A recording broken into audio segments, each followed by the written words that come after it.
Hello दोस्तों। तो polity के सीरीज़ में हम लोगों ने पिछले लेक्चर में आर्टिकल नंबर 30 तक फिनिश कर लिया था। आज हम लोग आर्टिकल नंबर 32 से स्टार्ट करने वाले हैं। आर्टिकल नंबर 32 बेसिकली बात करता है कि किस तरह हमारे जो मौलिक अधिकार हमें आर्टिकल नंबर 30 तक मिले हैं उसे सुप्रीम कोर्ट प्रोटेक्ट करता है बाय इशूइंग रिट्स। रिट्स कुछ नहीं है, एक तरह का पेपर होता है, एक तरह का मतलब मान लीजिए आप इंस्ट्रक्शन होता है जो सुप्रीम कोर्ट देती है ताकि ह्यूमन बींग्स के, हमारे इंडिविजुअल्स के जो फंडामेंटल राइट्स है वो वायलेट ना हो। ठीक है, this article is very important. मान लीजिए मैंने आप लोगों को एक आईफोन दिया, ठीक है, आईफोन तो दे दिया, लेकिन मैंने आप लोगों को ये बोला कि आप इसे रिचार्ज नहीं कर सकते हैं, आप इससे बात नहीं कर सकते, आप इसे खोल नहीं सकते हैं, आप कुछ नहीं कर सकते हैं इसके साथ, इसे कुछ नहीं कर सकते हैं, इसे यूज़ ही नहीं कर सकते, किसी को कॉल नहीं लगा सकते, रिचार्ज नहीं कर सकते हैं, पैकेट भी नहीं खोल सकते हैं। तो इट इज़ नथिंग ना, मतलब वो ऐसा ही हो गया जैसा मतलब जब वो आपके पास नहीं था, उसके होने का तो कोई मतलब वजूद ही नहीं है। तो उसी तरह हमारा फंडामेंटल राइट्स, हमें इतने सारे राइट्स तो मिल गए, लेकिन कोई अगर इसे प्रोटेक्ट ही नहीं करेगा तो इसका क्या फ़ायदा। तो आर्टिकल नंबर 32 इसी बारे में बात करता है। डॉक्टर BR अम्बेडकर ने आर्टिकल नंबर 32 को स्पेसिफिकली बोला है heart and soul of the Indian constitution. क्या बोला डॉक्टर अम्बेडकर ने आर्टिकल नंबर 32 को heart and soul of the Indian constitution. ठीक है, it is a basic feature of the Indian constitution. जो हम लोग बेसिक फीचर बात करते रहते हैं ना, जिसपे केशवानंद भारती केस ने, मैंने आपको बताया था केशवानंद भारती केस पे सुप्रीम कोर्ट ने बेसिक फीचर टूल को इन्वेंट किया था कि संविधान चाहे तो कुछ भी अमेंड कर सकता है लेकिन basic feature of the Indian constitution नहीं कर सकता है। Article number 32 is one of the basic features of our Indian constitution. याद रखिएगा, article number 32 is a basic feature of the Indian Constitution. Right to move to Supreme Court for violation of our fundamental rights. हमारे मौलिक अधिकार जब हमसे छीने जाए, जब उनका हनन हो, तो हम सुप्रीम कोर्ट जा सकते हैं। ठीक है, आर्टिकल नंबर 32 सुप्रीम कोर्ट के लिए है, और अगर हाई कोर्ट चाहे तो वो भी फंडामेंटल राइट्स को प्रोटेक्ट कर सकता है, सीधा सुप्रीम कोर्ट की तरह। मतलब जैसे सुप्रीम कोर्ट काम करती है हमारे फंडामेंटल राइट्स को प्रोटेक्ट करने के लिए, रिट्स इशू करती है, इंस्ट्रक्शंस इशू करती है, उसी तरह हाई कोर्ट के पास भी ये पावर है कि वो हमारे फंडामेंटल राइट्स को प्रोटेक्ट करे। और ये हाई कोर्ट का ये जो पावर है ये किस आर्टिकल के अंदर आता है, आर्टिकल नंबर 226। तो फंडामेंटल राइट्स का सेम पावर सुप्रीम कोर्ट के पास है अंडर आर्टिकल 32, और हाई कोर्ट के पास है अंडर आर्टिकल 226। ठीक है, तो अगर हम लोग चाहे तो हाई कोर्ट भी जा सकते हैं इंस्टेड ऑफ सुप्रीम कोर्ट। जैसे कि मान लीजिए कि कोई तमिलनाडु तेलंगाना वाला एरिया में रहता है, तो उनके लिए दिल्ली तो बहुत दूर हो जाएगा ना, कि अब वो दिल्ली जाएंगे अपना फंडामेंटल राइट को वापस लेने के लिए, तो वो वहीं के किसी हाई कोर्ट में चले जाएंगे, उस स्टेट का जो हाई कोर्ट होगा। तो वो हाई कोर्ट भी अंडर आर्टिकल 226 रिट इशू करके उन्हें उनका फंडामेंटल राइट, उनका मौलिक अधिकार उन्हें वापस दिला सकता है under article 226 for high court. अब हाई कोर्ट का जो ज्यूरिसडिक्शन है वो सुप्रीम कोर्ट के ज्यूरिसडिक्शन से बड़ा है। क्यों? क्योंकि हाई कोर्ट चाहे तो किसी और लीगल राइट्स के लिए भी, मतलब फंडामेंटल राइट के लिए तो वो रिट इशू करता ही है, वो चाहे तो लीगल राइट के लिए भी, किसी और पर्पस के लिए भी रिट्स को इशू कर सकता है, लेकिन सुप्रीम कोर्ट ऐसा नहीं कर सकता है। सुप्रीम कोर्ट सिर्फ और सिर्फ फंडामेंटल राइट के लिए ही रिट इशू करेगा। समझ आया? सुप्रीम कोर्ट जब आर्टिकल 32 के तहत रिट इशू करता है तो वो सिर्फ फंडामेंटल राइट्स के लिए करता है, लेकिन हाई कोर्ट चाहे तो फंडामेंटल राइट्स के अलावा जो और लीगल राइट्स होते हैं, जो और ऐसे राइट्स होते हैं जो मौलिक नहीं होते हैं, उनके लिए भी हाई कोर्ट चाहे तो रिट इशू कर सकता है। ठीक है, दूसरा डिफरेंस क्या है कि जब सुप्रीम कोर्ट के पास आप अपना फंडामेंटल राइट को मतलब जो वायलेट हुआ है उसके लिए वो लेने जाओगे, जस्टिस लेने जाओगे, तो सुप्रीम कोर्ट को आपकी बात सुनना ही पड़ेगा। मतलब the supreme court can not reject कि no I am not in the mood of doing this, but high court can do this. मतलब वो ऐसे आपको बोलेंगे नहीं कि I am not in the mood of giving you your fundamental rights back, लेकिन वो चाहे तो they can take a back step कि नहीं हमें नहीं करना, हमें ये केस नहीं देखना, बात ख़त्म। तो हाई कोर्ट के पास ये थोड़ा वाइडर पावर है in comparison to Supreme Court. समझ आ गया? Now let us move and look at some writs which the Supreme Court and High Court can issue when the fundamental rights are of individuals are violated.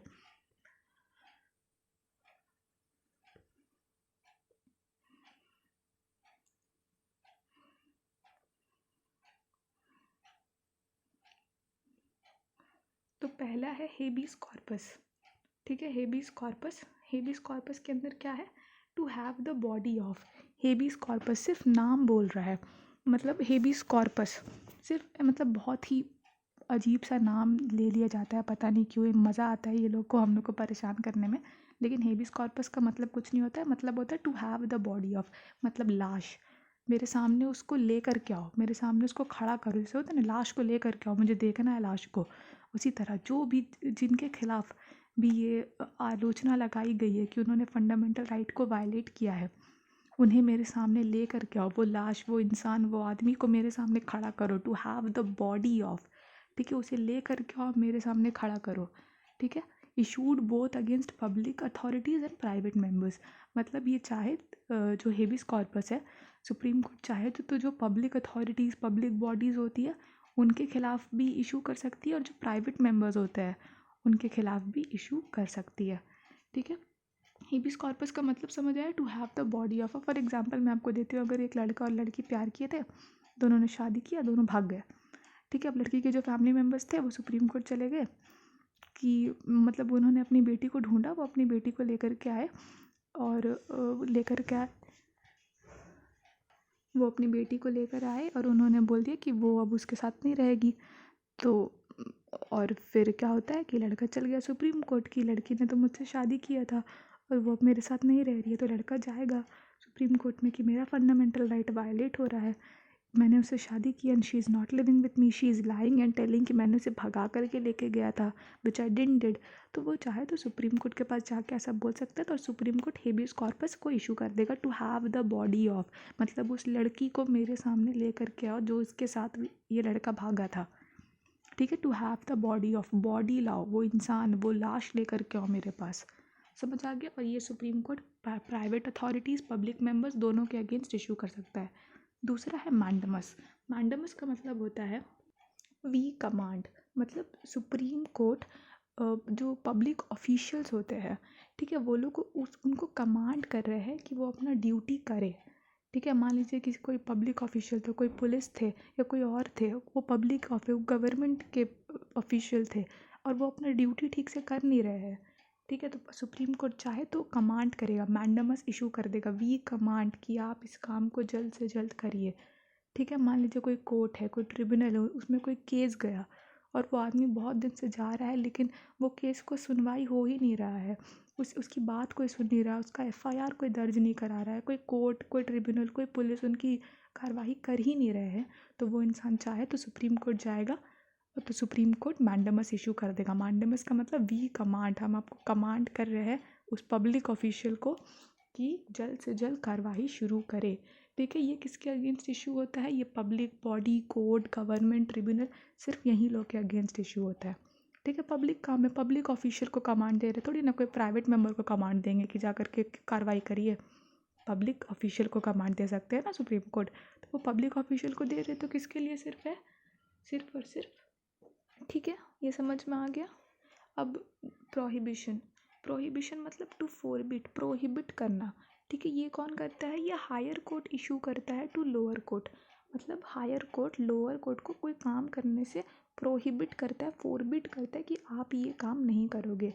अच्छा, ये किसके against issue होता है, ये judicial bodies और quasi judicial bodies. Judicial functions जो मतलब court कचहरी वाला काम होता है वो सारे, तो जो कोर्ट्स होते हैं और जो क्वासी जुडिशियल, जो आधे ट्रिब्यूनल्स वगैरह टाइप के जो होते हैं, उनके अगेंस्ट इशू होता है। ठीक है, and not against private administrative और लेजिस्लेटिव बॉडीज़। प्राइवेट एडमिनिस्ट्रेटिव और लेजिस्लेटिव बॉडी के अगेंस्ट भी नहीं होता है।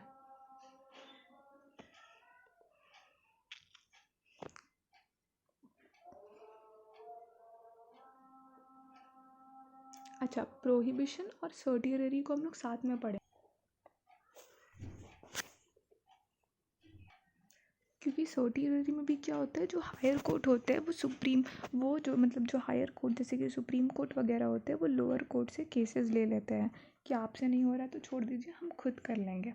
ठीक है, तो इसमें भी क्या होता है, हाई कोर्ट लोअर कोर्ट से लेता है, इसमें भी हाई कोर्ट लोअर कोर्ट से केसेस देता है। This is both, it is only against judicial and quasi judicial bodies. ये भी सिर्फ जुडिशियल और क्वासी जुडिशियल बॉडीज़ के अगेंस्ट ही होता है, लेकिन इसमें क्या है कि एडमिनिस्ट्रेटिव बॉडीज़ भी इंक्लूड हो सकते हैं। उसमें एडमिनिस्ट्रेटिव और लेजिस्लेटिव नहीं, इसमें एडमिनिस्ट्रेटिव हो सकता है।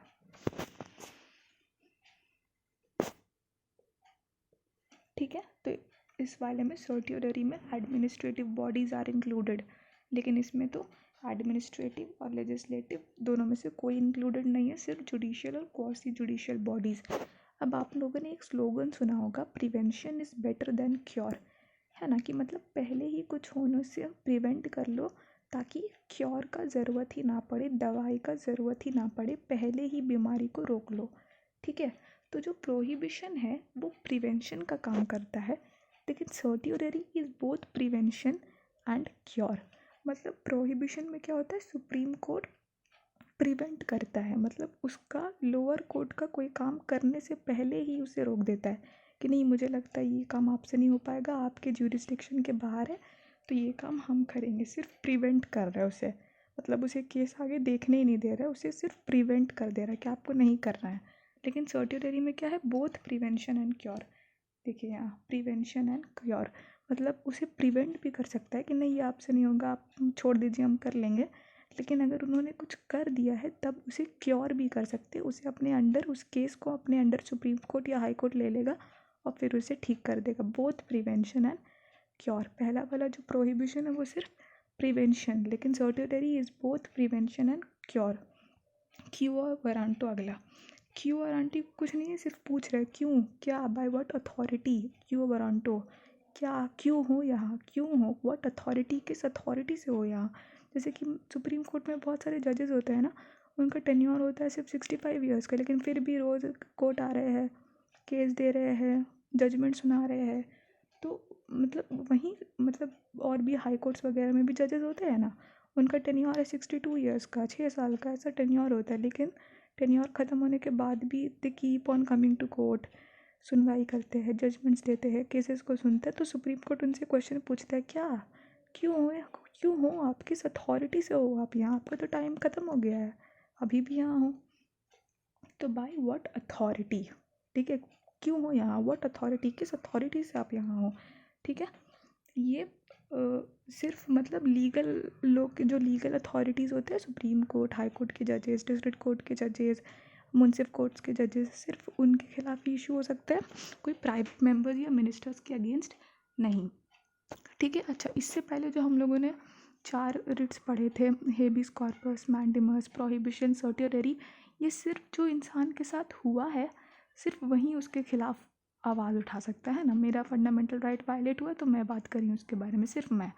लेकिन जो लास्ट है क्यो वारंटो, इसमें अगर कोई इंटरेस्टेड पर्सन भी है तो वो जाके सुप्रीम कोर्ट को बोल सकता है कि देखिए उस इंसान का टेन्योर तो ख़त्म हो गया, लेकिन पता नहीं क्यों वो अभी तक कोर्ट आते हैं और जजमेंट्स देते हैं। मतलब सिर्फ अग्रीव्ड पर्सन ही नहीं, जो अग्रीव्ड है सिर्फ वो नहीं, कोई इंटरेस्टेड पर्सन भी, अगर मैं देख रही हूँ कि ये इंसान का तो टेन्योर ख़त्म हो गया, ये फिर भी रोज़ पता नहीं क्यों कोर्ट आ जाते हैं और जजमेंट सुनाने के लिए, और अभी तक काम चल रहा है इनका, तो मैं भी जा कर के सुप्रीम कोर्ट में बोल सकती हूँ कि this is out of his authority. उनसे पूछिए कि उन पे क्यों वारंट लगाइए, क्यों, क्या, बाय व्हाट अथॉरिटी, क्यों हो आप यहाँ। वो वाला क्यों वारंट उनके ऊपर लगा के उनसे पूछिए कि वो किस अथॉरिटी से आप कोर्ट आकर के जजमेंट सुना रहे हैं।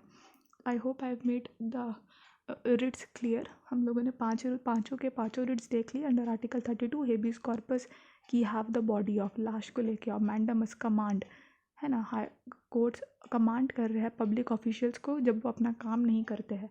प्रोहिबिशन और सर्टियोररी, हाई कोर्ट या superior courts, basically lower court से केसेस दे सकते हैं।